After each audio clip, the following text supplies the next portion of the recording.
안녕하세요. 다파 뉴스 최윤우입니다. 한정된 예산으로 양질의 무기 체계를 적기에 획득하는 것은 항상 중요한 과제인데요.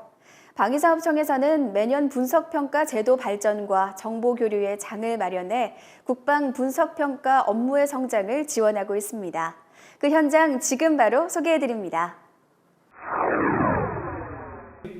용산구 국방컨벤션에서 분석평가 제도 발전 및 연구 성과 공유를 위해 2015년 국방 분석평가 심포지엄이 개최됐습니다. 방위사업청은 방위력 개선 분야에서 분석평가 역할 중요성에 대한 공감대 제고를 위해 2010년부터 매년 분석평가 국방 관련 기관별 심포지엄과 세미나를 통합해 개최하고 있는데요. 국방 분석평가 관련 기관의 연구 성과를 공유하고 분석평가 분야의 제도 발전을 위해 매년 열리고 있는 국방 분석평가 심포지엄. 벌써 8번째를 맞이했는데요. 올해는 방위사업 혁신에 부응하는 분석평가 발전 방향을 주제로 진행됐습니다. 방위사업청 진양현 차장의 환영사와 강병주 국방부 전력자원관리실장의 축사로 2015 국방 분석평가 심포지엄은 시작됐는데요. 이어 올 한 해 동안 분석평가 분야에서 우수한 두각을 나타낸 사람들에게 방위사업청장 표창을 수여하는 시상식도 진행됐습니다. 이러한 상황에서 국방 분석평가 업무가 의사결정의 합리성과 효율성을 높여주는 핵심적인 역할을 수행할 것입니다. 또한 분석평가의 기능 강화는 방위사업 혁신을 위한 새로운 해결책이 될 수 있습니다. 소요와 획득 전 단계에 걸쳐 철저한 분석평가가 실시된다면 사전에 문제점을 인식하고 이에 맞는 해결책을 제시할 수 있기 때문입니다. 이번 심포지엄에서는 분석평가 정책과 제도 발전, 분석평가 사례 및 방법론 등에 대해 심도 있는 주제 발표와 토의가 이뤄졌는데요. 한남대 김동화 교수의 국방획득 분석평가 발전 방향에 대한 기조연설로 시작해 두 곳의 행사장으로 나뉘어 분석평가 정책과 사업, 효과 방법론을 주제로 분과별 발표가 이어졌습니다. 분석평가 심포지엄 우수 논문으로 선정돼서 개인적으로 영광을 생각합니다. 저희 연구는 창조국방의 핵심 목표인 국방재정 제한 하에서의 효율적인 군 운영을 위한 그 기여를 하기 위해서 연구를 하였습니다. 앞으로 더욱 정진해서 해군 분석평가 업무 발전을 위해서 노력하겠습니다. 방위사업청은 방위사업 환경 변화에 적극적으로 대응하고 분석평가 분야의 발전을 모색하기 위해 여러 행사를 추진하고 있는데요. 이번 심포지엄을 통해 각 분야 분석평가 전문가들의 다양한 의견과 아이디어를 상호 교환함으로써 활발한 정보 교류와 전문성이 강화되는 계기가 돼 분석평가 시스템이 한 차원 더 발전될 것으로 기대하고 있습니다. 2015 국방 분석평가 심포지엄은 국방 분야 분석평가 중요성에 대한 공감대를 확산하고 여러 사례 연구를 통한 정책 및 제도 개선 사항을 발굴하는 자리가 됐는데요. 앞으로도 합리적인 의사결정을 위한 분석평가 기법 모색과 공유에 여러 방면으로 앞장서며 분석평가 시스템 발전에 기여하는 방위사업청이 되길 응원하겠습니다. 방위사업청과 한국수출입은행이 방산수출 확대를 위한 금융지원 서비스 개선 등 방산수출 지원 활성화를 위한 업무 협약을 체결했습니다. 이번 협약은 장명진 방위사업청장이 취임한 이후 역점을 두고 있는 지속적인 방산 수출의 확대를 위해 방산 수출 기업을 위한 금융 지원을 강화함으로써 신흥 경쟁국과의 금융 지원 조건 경쟁력 확보를 위한 일환으로 추진됐습니다.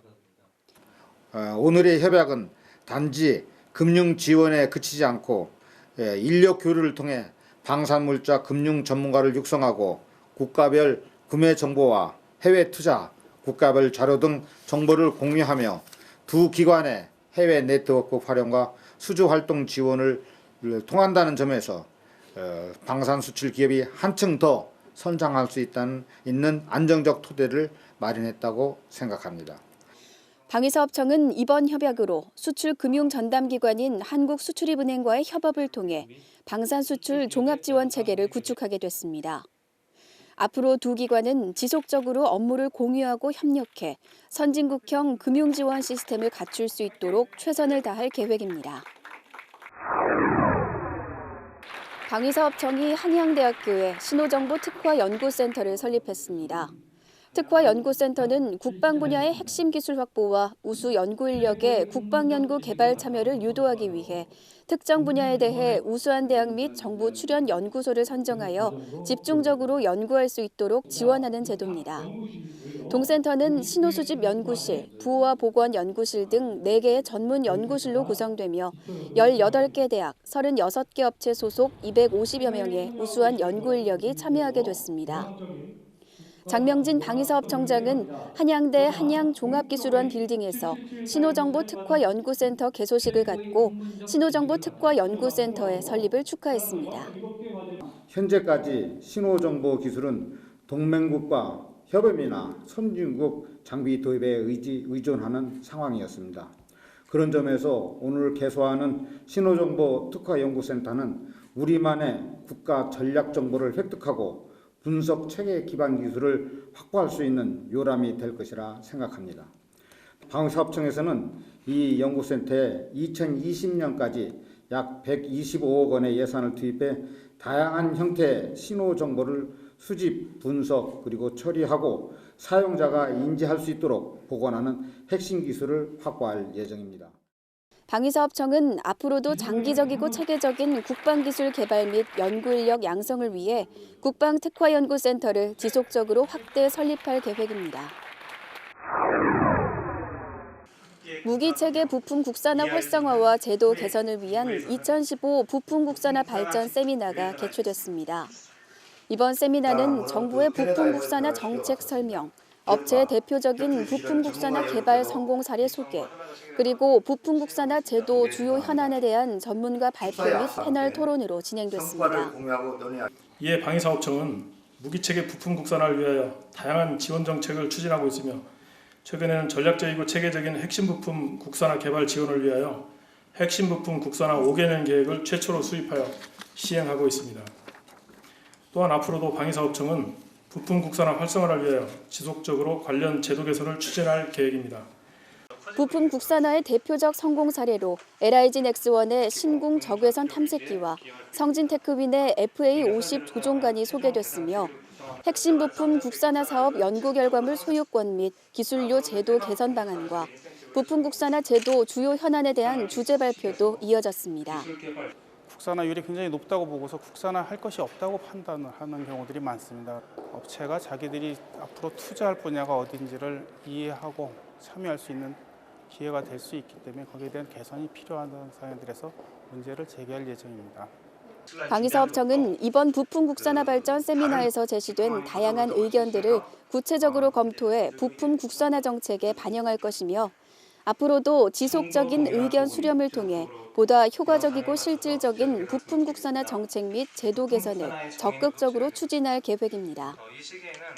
이어서 다파 단신입니다. 민군 기술교류 활성화 및 방산 분야의 규제 개혁을 통한 기업 부담 경감 등을 주요 개정 내용으로 하는 국방과학기술료 산정 징수 방법 및 징수 절차 등에 관한 고시가 개정 발령됐습니다. 국방기술품질원이 무기체계 분야에 따라 국가별 국방과학기술 수준을 담은 2015 국가별 국방과학기술 수준 조사서를 공식 발간했습니다.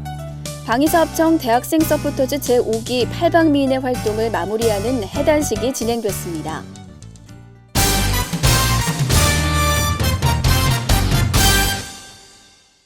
이번에는 미디어에 비친 방위사업청의 모습을 살펴보는 시간입니다.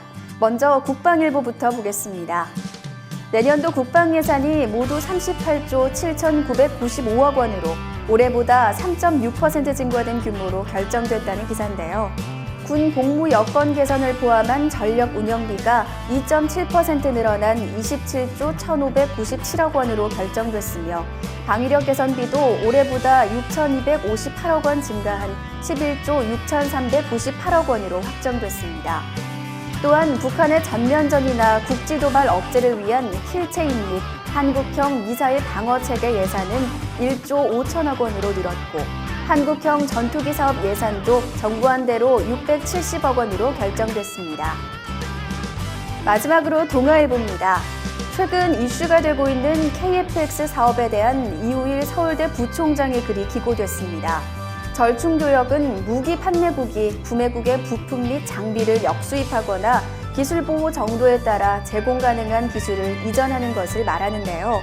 구매국은 더 높은 기술을 이전받기 위해 노력하지만 절충교역 특성상 최첨단 무기의 핵심 기술을 이전받기는 어려운 게 현실입니다. F-35 계약에서 첨단 기술을 많이 받을수록 KF-X 개발에 도움이 되는 것은 사실이지만 그것이 KF-X의 성패를 좌우하는 필수 요건으로 보기에는 무리한 측면이 있다는 의견입니다. 이우일 서울대 부총장은 기곡을 해서 KF-X 사업 성공을 위해 안보 기술 이전의 특수성을 이해하고 협상을 유리하게 이끌기 위하여 협상 과정을 참을성 있게 지켜보는 자세도 필요하다고 밝혔습니다. 지금까지 다파인 미디어였습니다. 그 어느 때보다 바쁘게 달려왔던 2015년도 이제 얼마 남지 않았는데요. 남은 한 해 마무리 잘하시고 건강하고 행복한 연말 보내시기 바랍니다.